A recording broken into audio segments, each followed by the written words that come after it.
দেশের বিভিন্ন স্থানে চলছে কালবৈশাখী ঝড় ও বজ্রপাত, আর এর মধ্যেই বড় দুঃসংবাদ পেল বাংলাদেশ।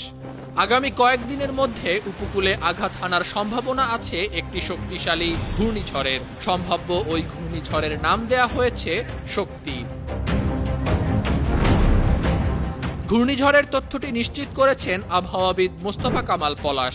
কানাডার সাসকাচুয়ান বিশ্ববিদ্যালয়ের আবহাওয়া ও জলবায়ু গবেষক পলাশের মতে, সম্ভাব্য ঘূর্ণিঝড়টি 23 থেকে 28 মের মধ্যে বাংলাদেশ উপকূলে আঘাত হানতে পারে। ভারতের পশ্চিমবঙ্গ ও খুলনা বিভাগের ওপর দিয়ে উপকূলে আঘাত হানার সম্ভাবনা বেশি।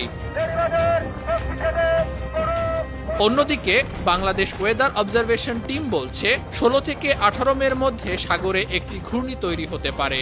ধাপে ধাপে সেটি গভীর নিম্নচাপ হয়ে ঘূর্ণিঝড়ে পরিণত হতে পারে। ঘূর্ণিঝড়টি বাংলাদেশের দিকে এগিয়ে আসলে উপকূলীয় এলাকায় ঝড়, ভারী বৃষ্টি এবং জলোচ্ছ্বাসের আশঙ্কা রয়েছে। গেল বছরের মে মাসে শক্তিশালী ঘূর্ণিঝড় রেমালে ক্ষতবিক্ষত হয় বাংলাদেশ। সে সময় বাতাসের গতি ছিল ঘন্টায় 90 থেকে 120 কিলোমিটার। ঘূর্ণিঝড়ের আঘাতে চূর্ণবিচূর্ণ হয় সাতক্ষীরা, খুলনা, বাগেরহাট, পিরোজপুর, ভোলা, পটুয়াখালী, বরিশাল ও নোয়াখালী জেলা। জলোচ্ছ্বাসের কারণে ভেঙে যায় বেড়িবাঁধ। ক্ষতিগ্রস্ত হয় ওইসব এলাকার অবকাঠামো। নিউজ ডেস্ক, বান টিভি।